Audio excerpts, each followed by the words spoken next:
Everybody give him a round of applause for the lovely Emma Arnold.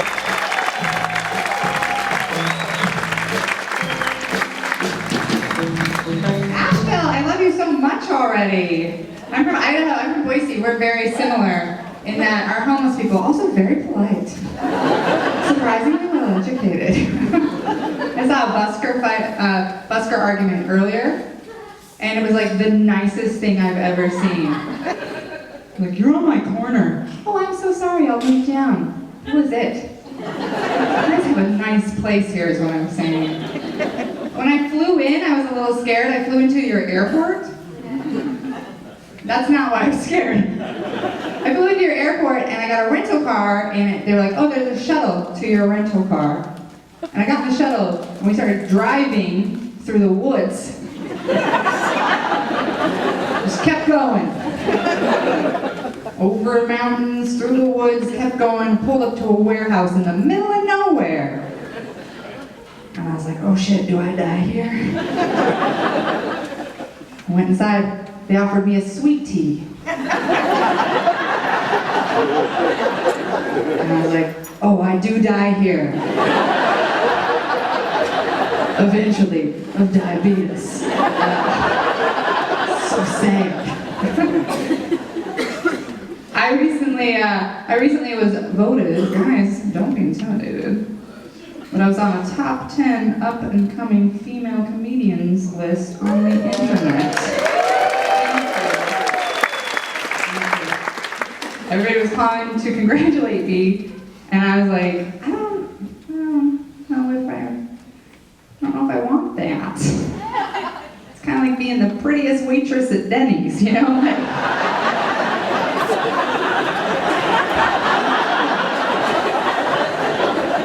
I don't want this job, though. I don't. Being a female comedian, it's weird. There's like a lot of dudes.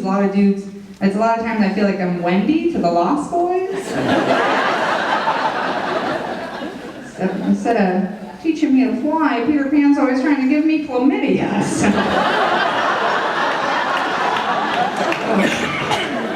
I'm like, no thank you, Jeff Young, you know, because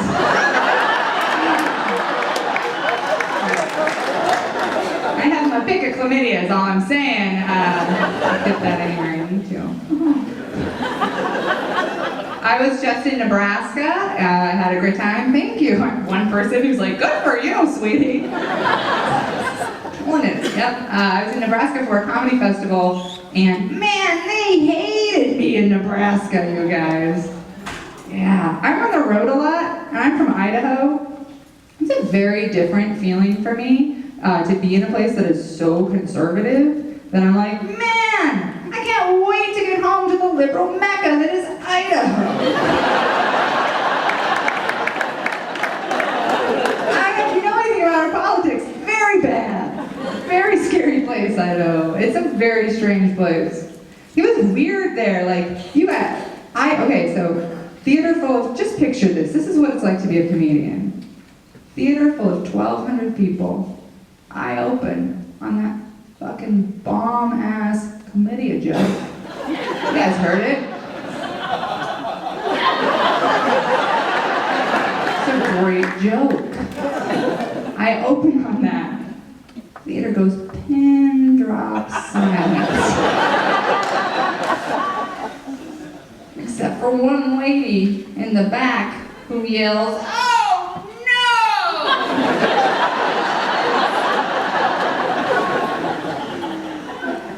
You haven't lived till you've had 1,200 strangers hate you. One be real concerned. I thought it was such a good joke too. I was like, oh shit. They were not into me. It was bad too. After the show, this older gentleman, like in his 70s, came up to me. And this happens sometimes, but he came up to me and he was like, I just want you to know, I don't approve personally of you lady comics using the curse words.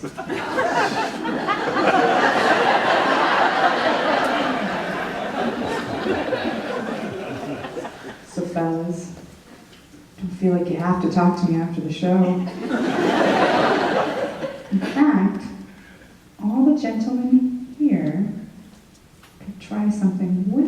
been doing for millennia. Just shut the fuck up.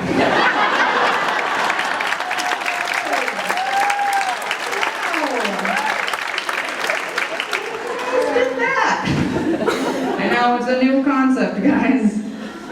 It's a crazy new idea I have. That maybe just because you have a dick, you're not interesting.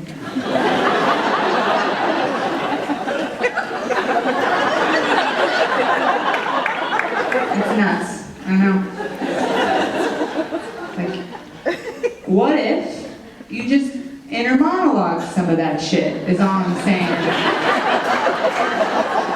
You know? Kept it on the inside. You know, after the show, when you feel like coming up and telling me how to do my job, instead, you just keep walking on by. Or in this gentleman's case, motorized scootering by.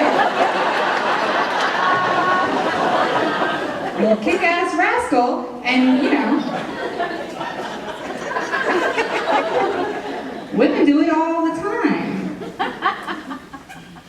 Ladies, I don't need you to confirm with me on this. If you're with a man, especially don't. Just like widen your eyes a little. Try to feel me. But there are a lot of times we keep our mouths shut. Like, for example, every time I have ever been about to give a man a blowjob, which is a few fucking times. He's got his hands up, and he's got his legs spread. I think, you look like a fucking toad. Every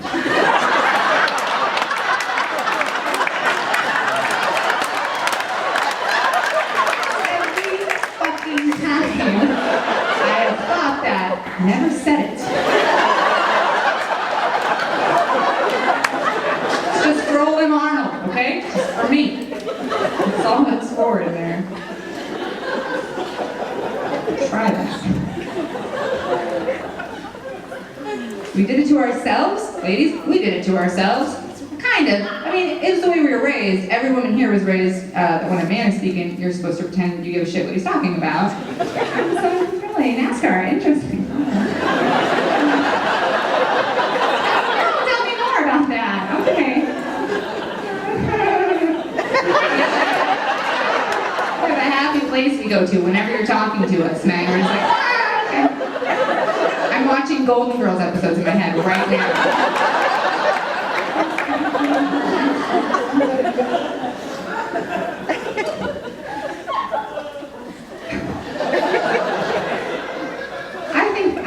I think back, like, I feel like I could get years of my life back.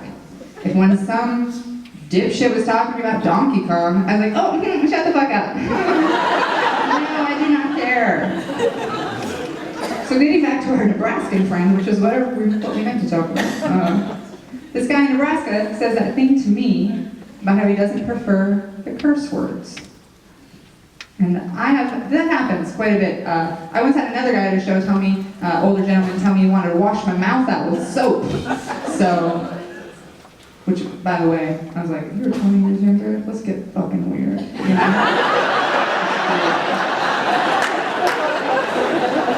Your soap at your hotel?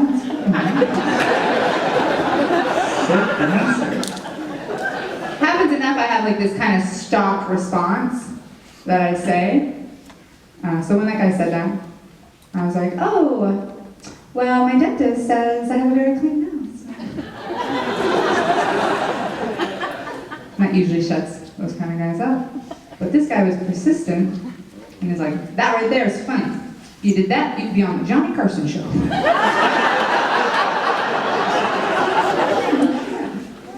So to him I said, oh, what I meant to say is I'm fucking my dentist. That's what I meant to say. I'm not fucking my dentist. Yet, huh? Yet. And I'm pretty sure it's gonna happen. The other day I was in the chair. He was digging around in my mouth. And he said, you have a very small mouth. So, pretty sure. Are you guys also fucking your dentist? Boy, you didn't. Nobody else here gets real horny on the gas. Okay, got it. Just Arnold on that one. I'm a little off tonight. I feel a little weird. Because I tried something new, trying to be a little more ladylike since it's not going to happen on my mouth. We're going to try it out with my ass. Wearing the thong underwears. I'll tell you something. Thong underwear is so uncomfortable that you don't know if you're a feminist or not when you're wearing them. You're just like,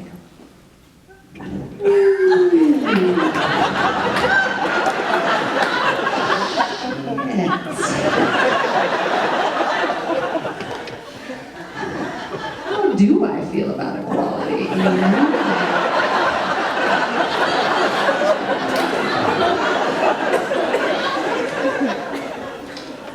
My person and my property. It's hard to tell with this up my anus, you know?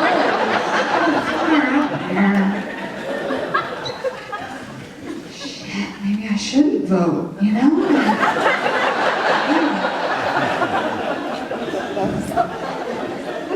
Probably some 7-year-old on a motorized scooter should be doing that for me. He's making good choices with his underwear. Hey Asheville, you guys have been a lot of fun. I really appreciate it.